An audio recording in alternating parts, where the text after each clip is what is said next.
Very good morning to all. I am Sudeshna from Premchand Memorial Public School and welcome to the 6th class. Students, today is computer class and we will discuss your chapter number 5 which is Microsoft Excel 2016. Okay, so you just listen carefully and try to understand. So let's start today's class. Excel is a spreadsheet software that is used for sorting, organizing, and manipulating data in rows and columns. Excel क्या है students? एक spreadsheet software है. Spreadsheet का अर्थ क्या होता है? जैसे कि फैलाव वाली शीट. ठीक है, तो एक्सेल शीट हमेशा बढ़ती जाती है, उसके अंदर रॉ और कॉलम हमेशा बढ़ते रहते हैं. ठीक है, वो एक स्प्रेडशीट सॉफ्टवेयर है जिसका यूज़ डेटा को रॉ और कॉलम में शॉर्ट करने के लिए किया जाता है, ऑर्गेनाइज करने के लिए और मैनिपुलेट करने के लिए किया जाता है. मैनिपुलेट मीन्स होता है टू मूव और control something with skills. Okay, in Excel you can perform complex mathematical calculations on data. और स्टूडेंट्स, एक्सेल में हम अपने डेटा पर क्या कर सकते हैं? कॉम्प्लेक्स मैथमेटिकल कैलकुलेशन हम कर सकते हैं. It also allows you to represent data pictorially in the form of charts for better understanding and analysis. और हम जो हमारा ये एक्सेल है वो हमें ये भी अलाउ करता है स्टूडेंट्स कि हमारा जो डेटा है उसको हम किस तरीके से रिप्रेजेंट कर सकें. ठीक है, तो हम उसको चार्ट के वे में, एक पिक्टोरियली वे में, जिसमें पिक्चर दिखाकर हम अपने डेटा को शो कर सकते हैं चार्ट के थ्रू. ओके, ताकि हम उसे अच्छे से समझ सकें और एनालाइज कर सकें. In this chapter we will learn about Excel 2016. और इस चैप्टर में हम एक्सेल 2016 के बारे में जानेंगे. Okay, starting Excel. How to start Excel? To start Excel follow the given steps. Step 1, type Excel in the search box next to the start button. अगर हमें स्टार्ट करना है, ठीक है, अपना एक्सेल हमारे कंप्यूटर में, तो हम क्या करेंगे? सर्च बॉक्स में हम एक्सेल लिखेंगे. ठीक है, जो कि स्टार्ट बटन से नेक्स्ट वाला बटन होता है. ठीक है, ये स्टार्ट बटन है, इसके साइड में हमारा सर्च बटन होता है, सर्च बॉक्स होता है, उसमें हम क्या लिखेंगे? एक्सेल लिखेंगे. Okay, step 2, click on Excel 2016 option. फिर देखो सर्च किया है तो क्या आ रहा है यहाँ पर? एक्सेल 2016. जो भी सॉफ्टवेयर हमारे उसमें होगा, जो भी माइक्रोसॉफ्ट सॉफ्टवेयर हमारे कंप्यूटर में होगा वही आ जाएगा और हम फिर उस पर क्लिक करेंगे. ओके, क्लिक करने के बाद क्या होगा? हमारा एक्सेल ओपन हो जाएगा. Okay, now components of Excel window. Okay, जो एक्सेल विंडो होती है उसके कंपोनेंट्स क्या होते हैं? Components means one of several parts of which something is made. Okay, वो एक पार्ट जिससे मिलकर कुछ भी बना होता है. Okay, like other Microsoft Office applications, the Excel window has the following components. जैसे अदर माइक्रोसॉफ्ट ऑफिस एप्लीकेशन होते हैं स्टूडेंट, उसी तरीके से एक्सेल भी क्या है? काफ़ी सारे कंपोनेंट से मिलकर बना है. Okay, so you can see quick access toolbar, title bar, ribbon and status bar. ये क्या होते हैं? ये मोस्टली सभी एप्लीकेशंस में होते हैं माइक्रोसॉफ्ट की. ओके, देखो यहाँ पर काफ़ी सारे कंपोनेंट्स दिए हैं. टाइटल बार, रिबन, कॉलम्स, ठीक है, formula bar, status bar, range of cells, cell pointer, rows, name box and quick access toolbar. Okay, So let's learn about them. The following components are specific to an Excel window. और student जो सारी components हैं, ठीक है, वो किसको specific करते हैं? ये एक एक्सेल विंडो को स्पेसिफिक करते हैं ये सभी components. Okay, first is worksheet. It is a work area made up of horizontal rows and vertical columns wherein you enter and work with data. और वर्कशीट क्या होता है? ये एक वर्क एरिया होता है जो हॉरिजॉन्टल और वर्टिकल रो और कॉलम से मिलकर बना होता है, जहाँ पर हम अपने डेटा को एंटर कर कर उस पर वर्क करते हैं. Okay, when you open Excel single worksheet is displayed. और जैसे ही हम एक्सेल ओपन करेंगे एक सिंगल वर्कशीट दिखाई देती है. You can add more worksheets as and when required. और आप एक से ज़्यादा वर्कशीट भी ऐड कर सकते हैं जैसे आपको ज़रूरत होती है.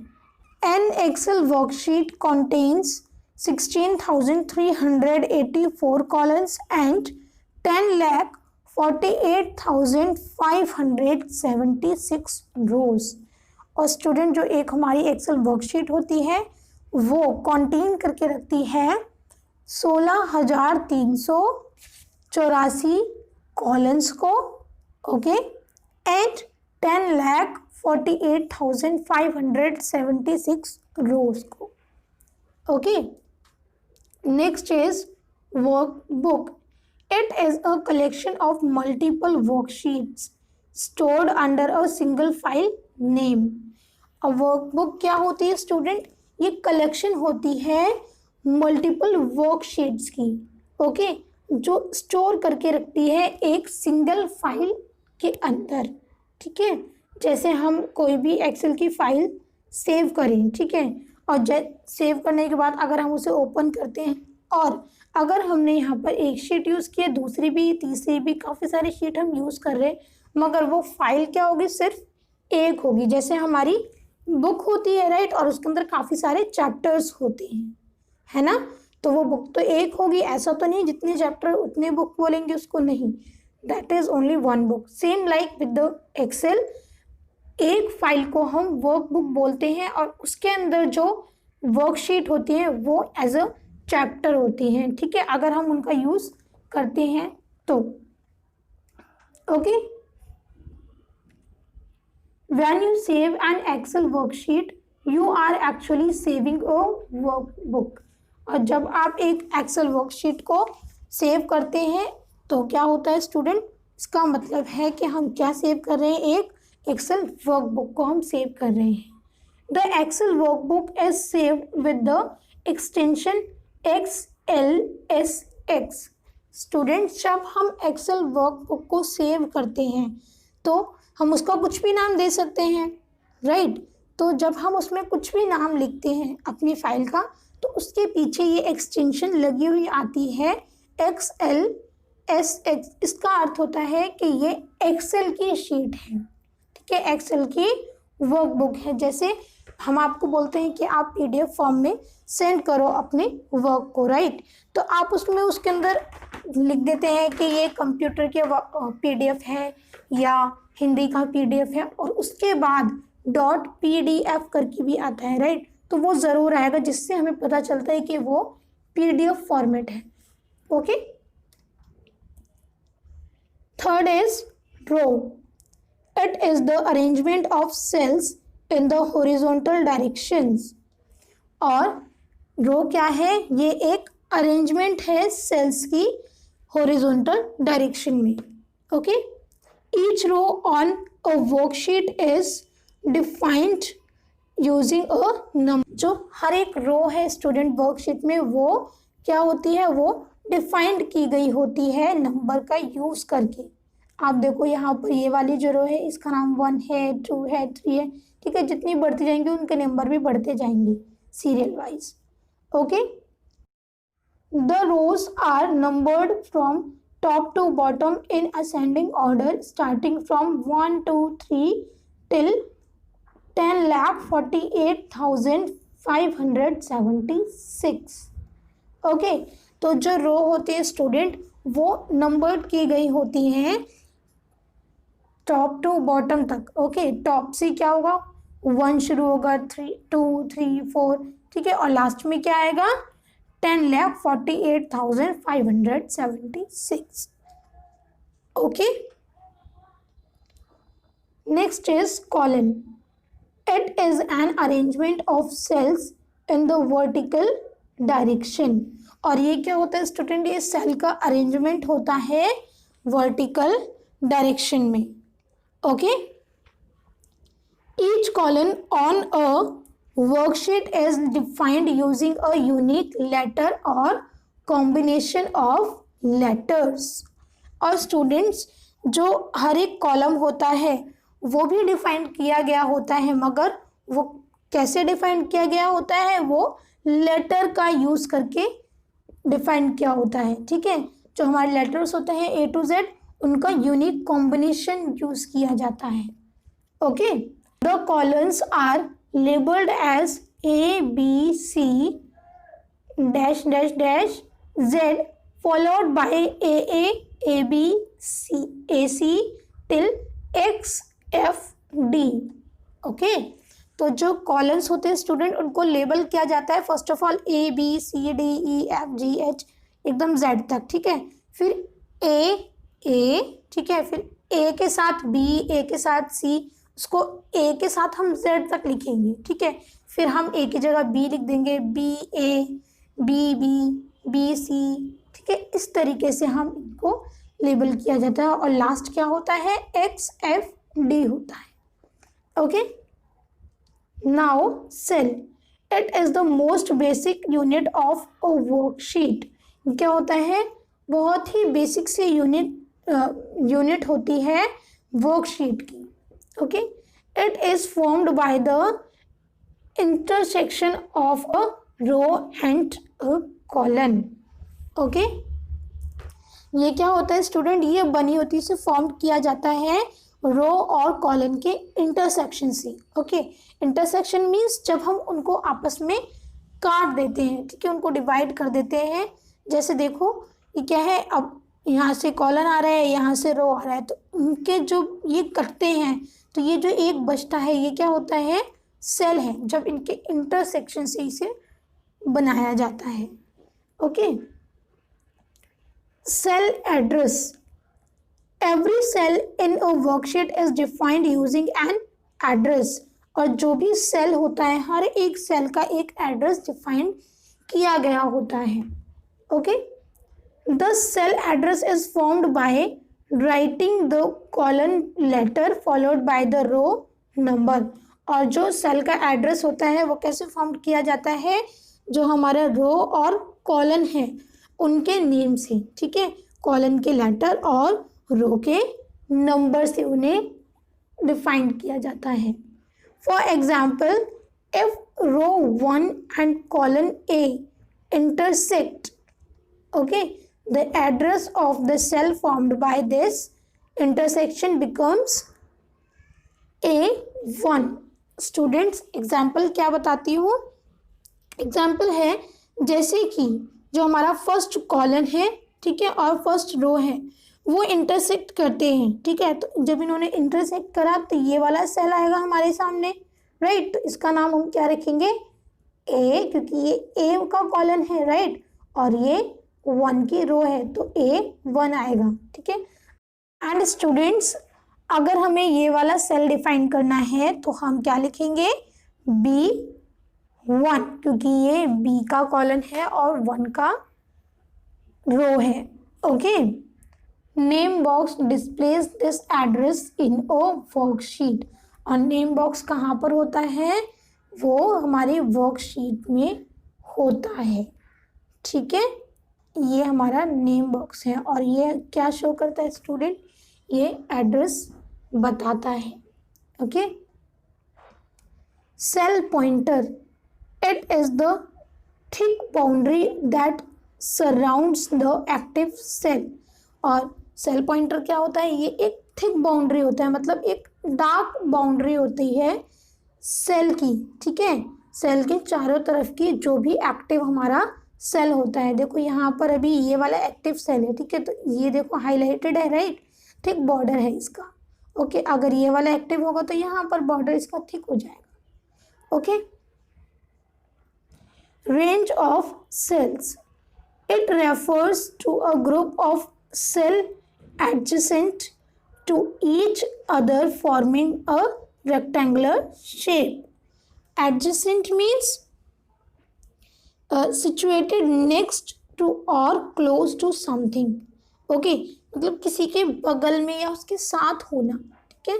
तो ये क्या होता है, रेंज ऑफ सेल्स क्या होता है स्टूडेंट, ये सेल्स, ये जो काफ़ी सारे सेल होते हैं उनका एक ग्रुप होता है, ठीक है, जो एक दूसरे के साथ में होते हैं, ठीक है। एक दूसरे के साथ में होने से क्या होता है, वो एक रेक्टेंगुलर फॉर्म हो जाती है। जब हम इसको सिलेक्ट कर लेंगे ऐसे, ठीक है, तो वो क्या हो जाएगी, एक रेक्टेंगुलर फॉर्म हो जाएगी, okay. Formula bar, it is the bar next to the name box that displays the content of the current cell. और स्टूडेंट फॉर्मूला बार क्या होता है, जो हमारा नेम बॉक्स होता है, ठीक है, जो हमारा नेम बॉक्स है उसके नेक्स्ट वाला जो बॉक्स होता है उसे हम फॉर्मूला बार कहते हैं, ओके। और ये उस कंटेंट को दिखाता है जो सेल हमारा सिलेक्टेड होगा उसके कंटेंट को, या जो भी एक्टिव सेल होगा उसको, ठीक है। जैसे अभी हमारा ये वाला सेल एक्टिव है तो उसके कंटेंट को यहाँ पर ये दिखा रहा है, okay. The formula bar also contains the enter and the cancel buttons। और जो फॉर्मूला बार है स्टूडेंट वो एंटर और कैंसिल बटन को भी कंटेन करके रखता है। देखो ये कैंसिल है और ये एंटर के लिए है, okay. Entering data in worksheet, अब हम अपने वर्कशीट में डेटा कैसे एंटर करेंगे, okay. We have learned to enter data into a worksheet and make changes to it in the previous class। और हमने स्टूडेंट्स पिछली क्लास में क्या सीखा है कि हम एक्सेल में डेटा कैसे एंटर करेंगे और उसको कैसे एडिट करेंगे, okay. Here is a quick recap of how to enter and edit data in a worksheet। Recap means repeat, ठीक है, उसको फिर से रिवाइज करना, ओके। हम फिर से हल्का सा जल्दी से रिवाइज करेंगे कि कैसे हम डेटा को एंटर करते हैं और उसे एडिट करते हैं हमारी वर्कशीट में। The steps to enter data in the cells are as follows. और कुछ स्टेप्स हैं स्टूडेंट्स जिसके थ्रू हम क्या कर सकते हैं, अपने डेटा को सेल में एंटर कर सकते हैं, लिख सकते हैं, टाइप कर सकते हैं, okay. So step 1, to make a cell active click inside it. तो अगर हमें किसी भी सेल को एक्टिव करना है तो हम क्या करेंगे, फर्स्ट ऑफ ऑल हम उस पर क्लिक करेंगे उसके अंदर, okay. Step 2, type in the required data in the active cell. और जो सेल एक्टिव किया है हमने उसके अंदर हम अपना रिक्वायर्ड डेटा एंटर करेंगे, टाइप करेंगे। The data will also appear in the formula bar. और वो डेटा कहाँ पर भी दिखाई देगा, उस सेल में तो दिखाई देगा ही, उसके साथ साथ फॉर्मूला बार में भी दिखाई देगा। स्टेप 3, प्रेस द एंटर की और click on the enter button on the formula bar. और फिर क्या करना है स्टूडेंट, फिर हमें एंटर की पर क्लिक करना है, ठीक है, या फिर जो एंटर बटन है फॉर्मूला बार पर उस पर हम क्लिक कर देंगे, okay. Step 4, if you want to cancel the enter data click on the cancel button. और अगर आप जो आपने डेटा एंटर किया है उसे कैंसिल करना चाहते हैं तो आप कैंसिल बटन पर क्लिक कर सकते हैं। Step 5, use the above steps to fill data in the worksheet as shown. और फिर स्टूडेंट्स जो भी स्टेप्स ऊपर बताए हैं उनको फॉलो करते हुए हम बाकी डेटा अपनी वर्कशीट में फिल कर सकते हैं, ओके, जैसा कि इस पिक्चर में दिखाया गया है, okay students. So we will continue this chapter in next class also. I hope you understood today's class. If you have any single query students, so you can ask to me freely. So thank you so much.